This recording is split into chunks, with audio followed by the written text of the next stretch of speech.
morning, grade 7s. Welcome to lesson 8, part 2.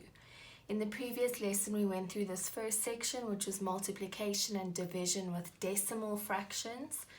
In this lesson, we're going to go through multiplying and dividing decimals with whole numbers. This can be found on page 98 in your textbook. So when we are multiplying and dividing decimals with whole numbers, there are 4 steps you're going to follow. So we're going to go through those 4 steps first, and then we're going to go on to the examples. Step 1 says, count the number of digits after the comma. Step 2, remove the comma. We are going to ignore it up until the end. Step 3, multiply or divide as you normally would with whole numbers.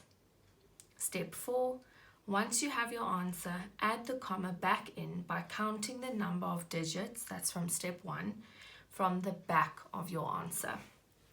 So it's actually really easy. We're going to do it together on this paper. Okay, so the first one, example 1 says calculate. Then question A is 1,462 times 8. Now step 1 says count the number of digits after the comma. So over here we've got 462. So there are 3 digits after the comma. So I'm just going to write a 3 there so I remember. Step 2, remove the comma. Okay, so if we remove the comma, this number becomes 1,462 times 6.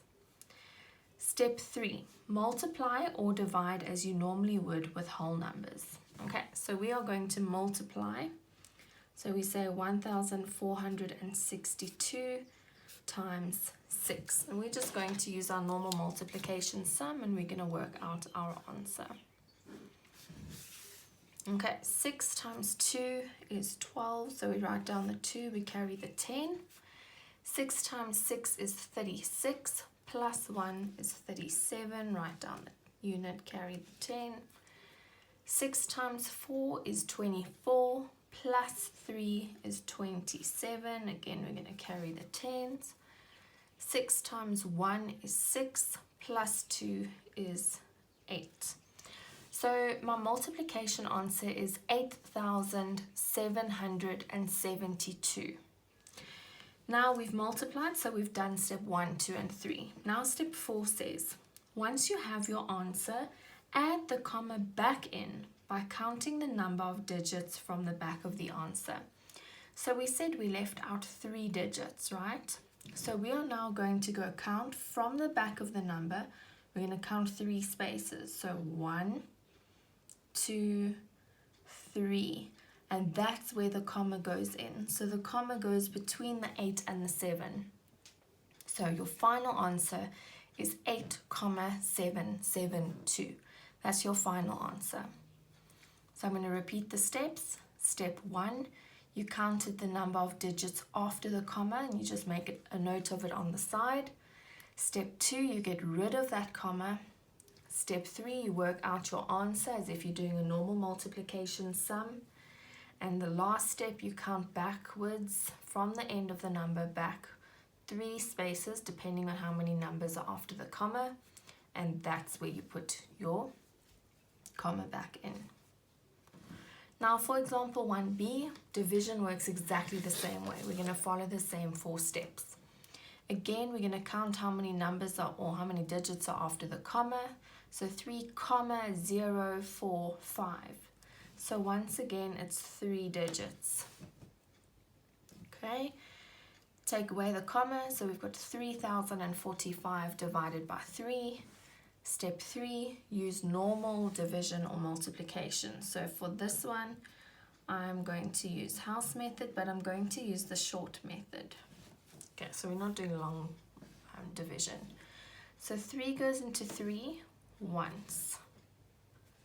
3 goes into 0, it can't. 3 goes into 4, it can't. So 3 goes into 45, 15 times. Hold on, there's a mistake here. Sorry, just hold on 2 seconds. Sorry guys, that 0 shouldn't have been there. so I'm just going to get my Tipp-Ex. So let's go from the beginning. Sorry, I do apologize. Okay, so let's just let that dry. So my mistake was I put in an extra 0 on the top. So you would say 3 goes into 3, 1. So the 1 was correct. 3 can't go into 0, so we put the 0 there. Okay, so then we move on to the next number. 3 goes into 4 once. There's my mistake. Okay, so let's just let this dry just really quickly. If you want to, you can go on with questions C and D for me. You can pause the video and then you can just resume, and then I'll quickly do example B.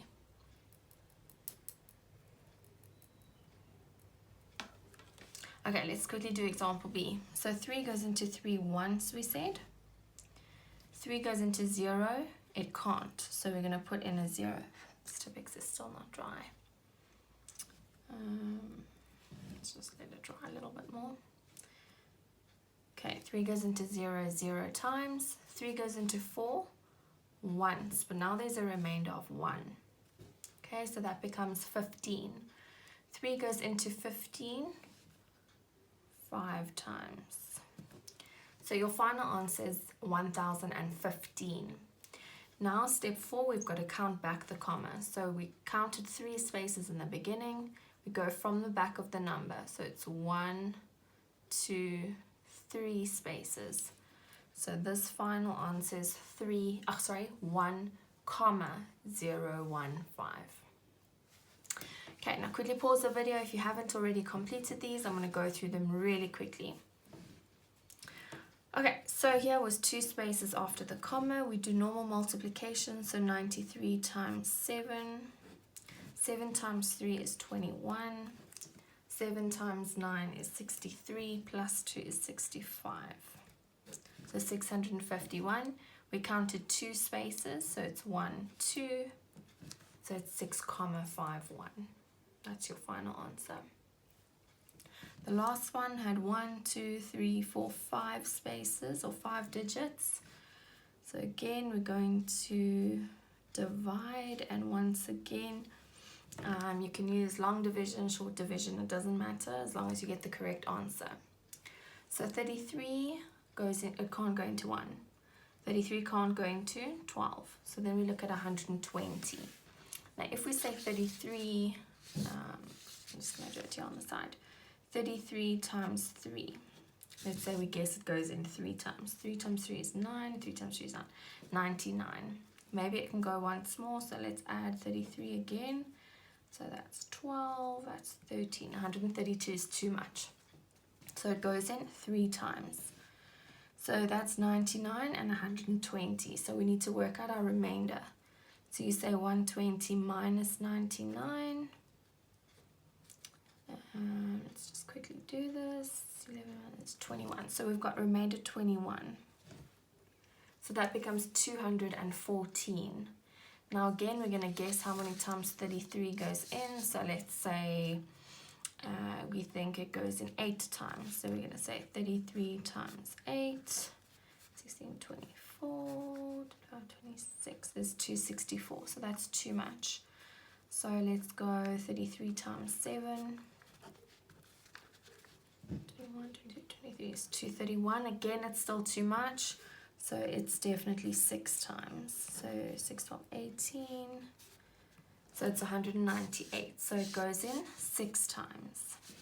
Now we've got 198, but we've got 214. So we need to subtract 198. So let's just quickly, I'm just doing this quickly to save a bit of time. So it's 16, remainder 16, and that goes to the last number. So that becomes 165. Guys, if you're confused with this, rather use long division if you're used to using long division. So that's 165. So I think it goes in 5 times. So 33 times 5. It's 15. That's 16. 165. So it goes perfectly 5 times. So your answer is 365. Now remember your last step. We counted 5 spaces. So now we've got to count back 5 spaces. So it's 1, 2, 3, 4, 5. So there's 2 empty buckets, so we need to add in zeros and a comma goes there. but now we can't have nothing before the comma, so we're going to put a 0. So your final answer is 0,00365. So whenever you're multiplying a decimal with a whole number, you basically ignore the decimal comma right up till the end, and then you add it back in. In the next lesson, we will be going through multiplying decimals with decimals.